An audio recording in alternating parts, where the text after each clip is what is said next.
Today is Wednesday, January 2nd, and this is a special New Year's edition of the ADM Investor Services Weekly Market Kickoff.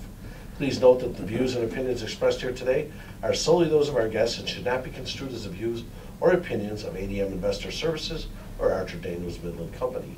Today's guests are Steve Freed, Vice President of Grain Research at ADMIS, and Alan Bush, ADM Investor Services Senior Financial Economist. Steve, let's start with the grain markets this morning. Soybean prices are higher today. Why is that? Well, the big difference between Monday and today is the fact that we have a forecast for the next 2 to 3 weeks in Brazil that's hot and dry. And so you're putting a weather premium back in the soybean market that you didn't have on Monday. Other things, you know, we've priced in a lot of the bearish news. The trade is hoping that China will come in and buy another 2 million tons of soybeans prior to the January 7th meeting that they're going to have with trade representatives in Beijing.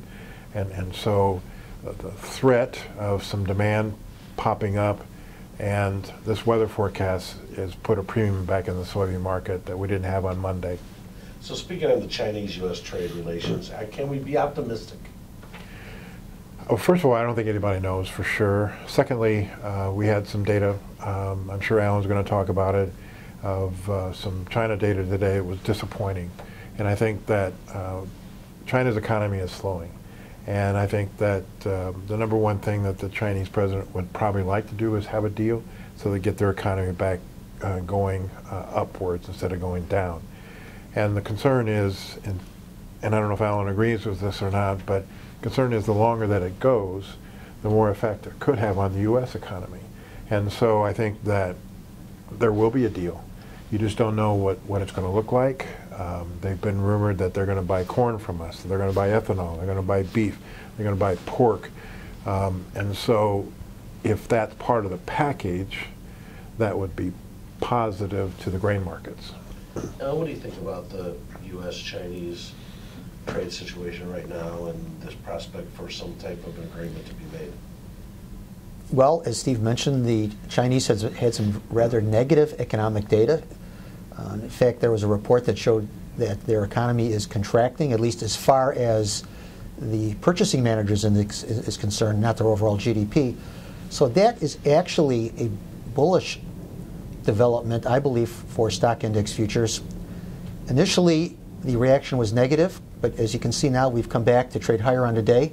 My feeling is that the worse the situation is for China, economically speaking, the more pressure there is for them to come to an agreement with the U.S.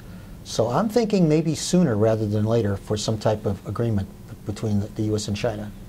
Steve, back to the grains. I think today is the 11th or 12th day of the partial government shutdown. How has this impacted USDA reports? And further, what is the latest feeling on the key January 11th report? Well, first of all, I think you're seeing some reports that people are kind of searching Google to try to find any news they have on trade because we don't have any daily announcements anymore. We don't have any export sales report. Out of Washington, they have said that for the January 11th report, they've collected all the data, but they need a week in order to analyze the data before they can release the numbers. That means that the shutdown is going to have to be done by Monday, or they won't be able to put the report out on January 11th. So if the shutdown goes past Monday, they won't be able to put the report out on January 11th. And how big of a deal is that if there's no report? I think it's a big deal because the market, all markets need to be fed information, and this report was going to give us the final crop reports from last year. So most people thought that the corn and soybean crop was going to be smaller. And so a small reduction would bring the carryout down, which would be positive to prices. We also get December 1 stocks, and so for like the soybeans, it's a lot higher than a year ago. But for corn and wheat, it's actually could be, at least for corn, it could be lower.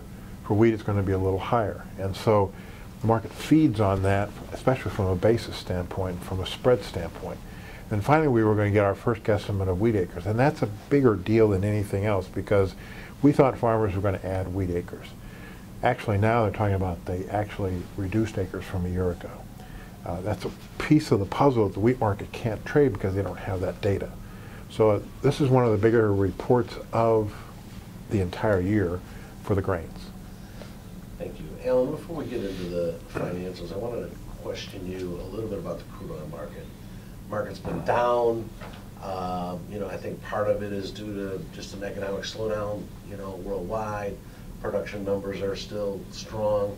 Do you have any thoughts on, where we're at in crude and what we might see over the next few months there? I'm starting to think we may be getting close to a bottom, if I'm correct in my belief that we are closer to a U.S.-China deal than farther away. This might be a good time to cover some shorts. Fundamentals still seem negative overall, but if there is an agreement, that would be a period where you just do not want to be short the crude oil. So after this long decline, I think here is a good time to be covering and standing aside for a while. All right, Alan. There's been a tremendous amount of volatility in the financial markets, some which has been derived from the Federal Reserve comments or lack thereof, dovish versus hawkish. What is the outlook for the U.S. dollar in light of the Federal Reserve indicating it will hike its Fed funds rate 2 times in 2019? Well, first of all, at the last Fed meeting, the Fed said that we're going to raise rates 2 times. The financial markets are saying, no, you cannot raise rates 2 times. You cannot raise rates 1 time. Most likely, according to the financial futures markets, the Fed will have to remain on hold through the balance of this year and through all of 2019. The 30-year Treasury bond futures advanced to a 9-month high today. What is the outlook for the 30-year T-bond future now? It's still the same. It still looks higher.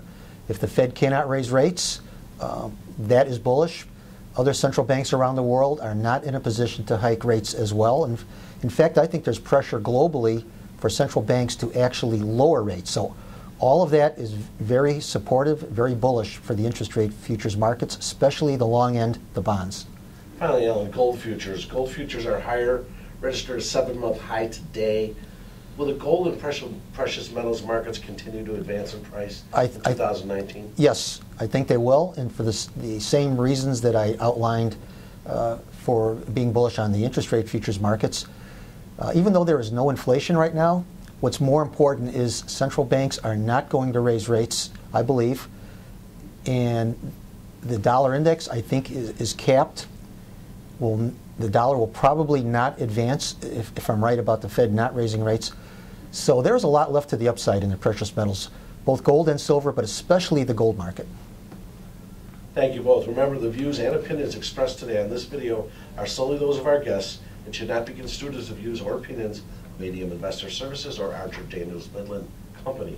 If you'd like more information about our brokerage services, would like to speak to one of our experts about managing your risks, or would like to open a trading account, please visit www.admis.com.